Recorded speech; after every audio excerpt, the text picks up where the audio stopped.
সরকারি কর্মকর্তা কর্মচারীদের দীর্ঘদিনের প্রতীক্ষার অবসান ঘটতে যাচ্ছে। 1 জুলাই থেকেই কার্যকর হতে পারে বহুল প্রতীক্ষিত নবম পে স্কেল। নতুন এই বেতন কাঠামোতে সবচেয়ে বেশি লাভবান হতে যাচ্ছে 11 থেকে 20তম গ্রেডের নিম্ন আয়ের কর্মচারীরা।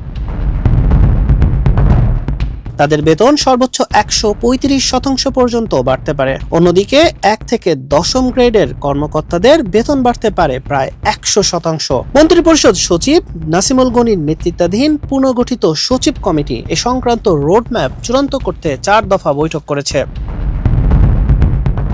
সরকারি চাকরিজীবীদের জীবনযাত্রার মান উন্নয়ন এবং মূল্যস্ফীতির চাপ সামলাতে নবম পে স্কেল বাস্তবায়নের চূড়ান্ত প্রস্তুতি নিচ্ছে সরকার। এবারের পে স্কেলে সবচেয়ে বড় সুখবর থাকছে নিচের দিকের গ্রেডের কর্মচারীদের জন্য। 11 থেকে 20 নম্বর গ্রেডের কর্মচারীদের বেতন সর্বোচ্চ 130 থেকে 135% পর্যন্ত বাড়ানোর প্রস্তাব বিবেচনাধীন রয়েছে। এর আগে নবম জাতীয় বেতন কমিশন বিভিন্ন গ্রেডের 100 থেকে 142% পর্যন্ত বেতন বৃদ্ধির সুপারিশ করেছিল। প্রথম বছর পুরো মূল বেতন কার্যকর করা হবে এবং দ্বিতীয় বছরে বিভিন্ন ভাতা সমন্বয় করা হবে। এছাড়া 3 ধাপে বাস্তবায়নের একটি বিকল্প প্রস্তাবও ভাবা হচ্ছে।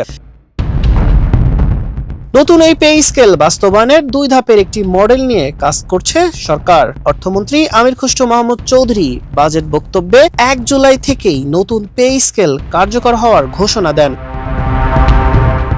তবে প্রজ্ঞাপন জারি, ভাতার পুনর্বিন্যাস এবং কারিগরি প্রস্তুতি শেষ না হয় বাড়তি টাকা হাতে পেতে সরকারি চাকরিজীবীদের আরো কয়েক মাস অপেক্ষা করতে হতে পারে। অর্থ বিভাগ জানিয়েছে, চূড়ান্ত সিদ্ধান্ত প্রধানমন্ত্রীর অনুমোদনের উপর নির্ভর করছে। হাসান শাহরিয়ার, মানব কণ্ঠ।